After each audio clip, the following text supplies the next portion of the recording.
This is The Extra Point, an Arizona's Family Originals podcast, sponsored by your Phoenix Suns. Hello, everybody. Julia Lopez here on a beautiful Monday. Joining me now is Nick King, and we've got some things to talk about. Cardinals season is over with. It's in the books, and Jonathan Gannon held his press conference today, and then obviously the Cardinals cleared out their lockers. What did you take away from the season as a whole?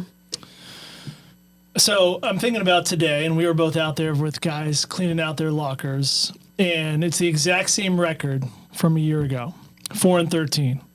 And it could not be a more stark difference on this day a year ago to now. Just the feeling in there. Like, it did not feel like a team that just won 4 games. The amount of, smiles, good-natured, upbeat, optimistic energy for next year.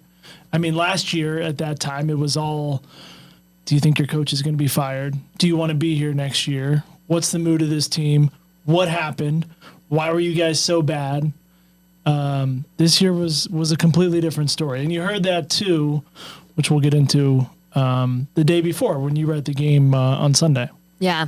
Kyler Murray talking to the media and him saying that it's refreshing to actually have, the higher ups be into it and hold people accountable and be there. And even today during Jonathan Gannon's press conference, one of the members of the media, I think it was Josh from ESPN, he said, Monty Ossenfort, he's been at practice every day.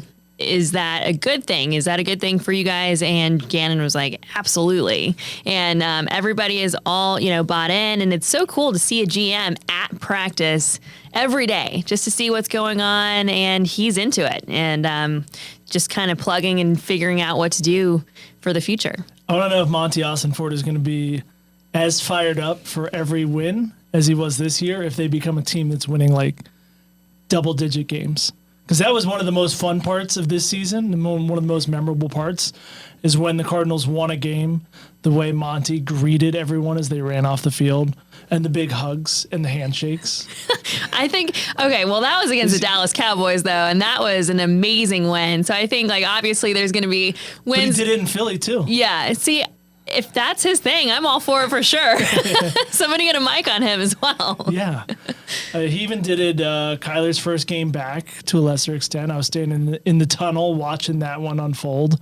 And maybe that's just him first year as a GM, but I hope he continues to bring that energy, yeah. Yeah, and even after the game, the loss against the Seahawks, he was in the locker room, patting guys on the back, saying, good job, appreciate you. And it was really cool just to see that camaraderie of the GM just walking in there and, just being a good person, it seems like. It seems like he's very, well-liked inside the locker room, which is good to see. Yeah, and I think Kyler, all the questions were about going into this season, would he play at all? What would he look like? Would he be back? It was almost like last summer of 2023 going into this season, there were more minds focused on what the Cardinals draft picks were going to be and whether they were going to have the number 1 pick and maybe the top 2 picks and take Caleb Williams. And now we're in a spot where it seems pretty clear that it's going to be Kyler Murray going forward. And I still don't know that I believe he's a guy that's going to take him to a Super Bowl. But I think listening to Kyler and watching Kyler, he is bought in enough. He is a totally different sounding dude this year than he has been the past couple of years, that he is totally in on this. There were a lot of moments in the last couple of games from him that were encouraging. And even before this last game against the Seahawks, he was saying how excited he was to have a full normal offseason to be able to work out a lot of the little things. And Michael Wilson was saying that today too. He barely had time to work with Kyler Murray in practice because Kyler was hurt forever and Michael was hurt. Kyler, he just didn't have a lot of time to build reps with the guys. And now he's healthy and going to have a whole offseason to do that. They could make a pretty decent jump if they do well in the draft and in the offseason. Yeah, it's amazing what happens when you go through adversity, when you go through things that are uncontrollable, like an injury, and you're sitting out and you reflect about what you can do and you want to be out there and you just work your butt off to get out there again with your team. Once it's taken away, it's like, man, okay, this is different. You approach things differently. And I really like how Kyler even told the media it's a privilege to be in the NFL and it's another opportunity to play. So I think he does have the right mindset. And I disagree with you. I think he is the guy that can actually bring the Cardinals to a Super Bowl as long as he has a great offensive line to protect him, some great weapons, which they already do right now, and just build off of that and just have more options. And just the way that he's able to run the ball, it's just so refreshing to see him take off and just expand plays. And it's so cool just to see him back to his vintage K1. I hope you're right. We've seen, since I've been here, the Suns go to the finals, the D-backs go to the World Series. I would love to see the Cardinals be next under Kyler Murray. And let's play that sound from him after the game and just hearing his optimism for the future. I mean, there's a lot of adversity, a lot of ups and downs. But, this team, one of my favorite teams to ever be a part of, never any complaining, never any pointing fingers, anything like that, never turned on each other, just kept showing up to work every single day, fighting for each other, going hard. And on Sundays, we left it all out there. Man. Him saying that that's one of his favorite teams to be a part of speaks volumes in my mind. They went 4-13. Yes, but for him to actually say that, like, that just sounds like they had a 10+ win season. I know, it's insane. Yeah, like he actually seems. I mean, you talk about that change in mindset, attitude when it's taken away from you. Like he seems lighter and like he's enjoying things again. Mm-hmm. Yeah, and it's just really cool to see the relationship with him and Gannon really taking him under the wing and him having, the confidence in Kyler. That's what he's telling us. He is him on the field. He is the coach on the field, and I think Kyler's really growing into that, and I cannot wait to see when they have, an entire offseason with a healthy Kyler and see what they can do with him. And maybe Marvin Harrison Jr. There's a couple of guys. They need more wide receivers next year. Trey McBride is exciting. Michael Wilson showed flashes when he was healthy. Greg Dortch always shows flashes.